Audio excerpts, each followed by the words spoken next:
Bon, je sais que je vais pas me faire que des amis avec cette vidéo. Je viens d'entendre à la radio que le ministre de l'Éducation nationale voulait organiser 1 heure de sensibilisation au harcèlement dans tous les établissements scolaires, là, au mois de juin. Alors, il a raison, c'est génial au mois de juin de réunir les enfants pour leur dire « Bon, le harcèlement, c'est pas bien, hein !» Non, parce qu'ils savent pas, c'est évident.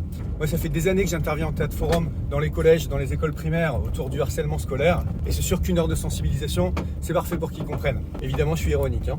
Alors, ils mettent en place des choses depuis des années, enfin ils essayent avec les dispositifs phares et compagnie, mais ils ont un temps de latence incroyable et les résultats sont plus théoriques qu'autre chose, hein. Peut-être qu'au lieu de se moquer du monde et d'improviser des mesures sur l'émotion, parce qu'il vient de se faire remettre en place par un parent d'enfant harcelé, il me semble que nos dirigeants seraient beaucoup plus inspirés d'agir sur des choses beaucoup plus visibles et qui auront beaucoup plus d'effet. Il ferait mieux de légiférer sur des émissions télévisées où le bashing est la norme, une émission dont le titre s'inspire d'un slogan pourtant humaniste, mais dans laquelle les chroniqueurs s'en prennent plein la tête. Certains ont des positions de tête de turc, et quand on regarde un peu la définition du harcèlement, eh bien très sincèrement, on est en plein dedans.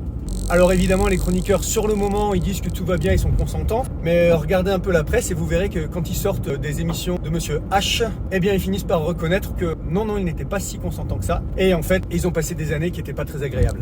Le plus drôle dans cette histoire, c'est qu'il est fortement probable que dans leur émission, ils vont parler de cette heure de sensibilisation avec un truc pour, contre, en disant c'est très bien, c'est pas bien, mais à aucun moment ils vont se remettre en question eux. Et d'ailleurs, ça ne m'étonnerait pas que pendant leur débat, il y ait quelques chroniqueurs qui se fassent encore une fois bâcher et que ça passe comme une lettre à la poste. Alors voilà, cette émission est diffusée à 1 heure de grande écoute, elle est très présente sur les réseaux sociaux. L'animateur est présenté comme un modèle. Après, faut pas s'étonner que les enfants pensent que c'est drôle de se moquer de quelqu'un et que les enfants harcelés pensent que c'est bien de ne pas réagir et de subir avec le sourire. En conclusion, plutôt qu'1 heure de sensibilisation, je propose 1 heure de désensibilisation à Hanouna tous les soirs. Alors c'est super énervant parce que ce présentateur, on ne peut pas nier qu'il a du talent, sinon il serait pas là où il en est aujourd'hui.